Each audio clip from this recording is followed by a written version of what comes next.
Library, this is amazing. Okay, think about this. Every single time a designer makes a change, let's say you have a team of 5 designers, right?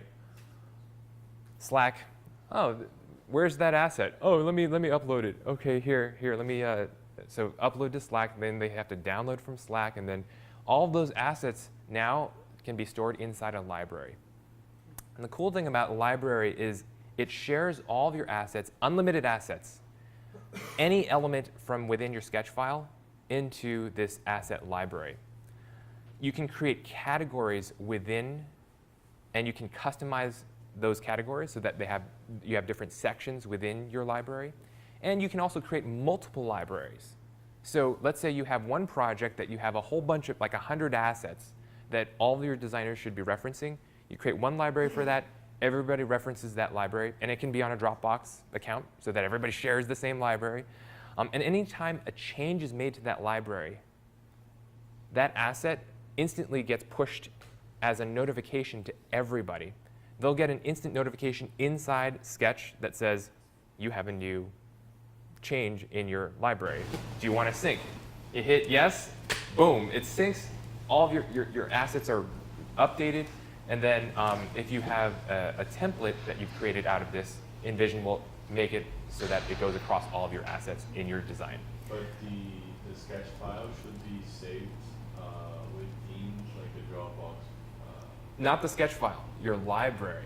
So you can create a library folder that InVision generates for you. And that library folder is a separate folder set of files that will include all of your assets. And you can save that in any location that you want. It could be on Google Drive, whatever. Yeah. Save that, and everybody can access that. They can all sync to the same set of assets. Okay. Now, one quick note about that is InVision will generate, separately from this, a style guide linked to your artboards.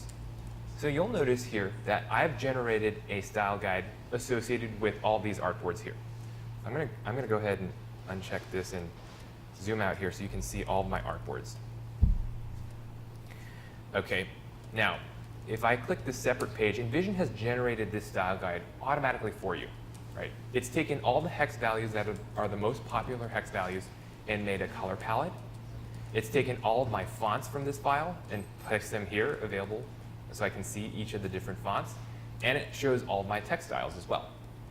Now, the cool thing about this template is it's linked to all of your artboards, right? So if I were to go back in here and change this orange color, I'm going to do this live, see if this works.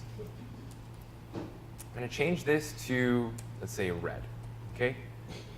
I'm going to go and sync that style guide to my app, and now if I go back here, all of my artboards are red. Impressed? Okay, no. All right, okay, all right. All right, okay, so that's so this feature is not available in Photoshop. We only have a certain limited things in Photoshop. The reason why we don't have this available in Photoshop is because Adobe has their own proprietary version of a shared asset library. So we don't allow you to do this in Photoshop because they restrict us from it.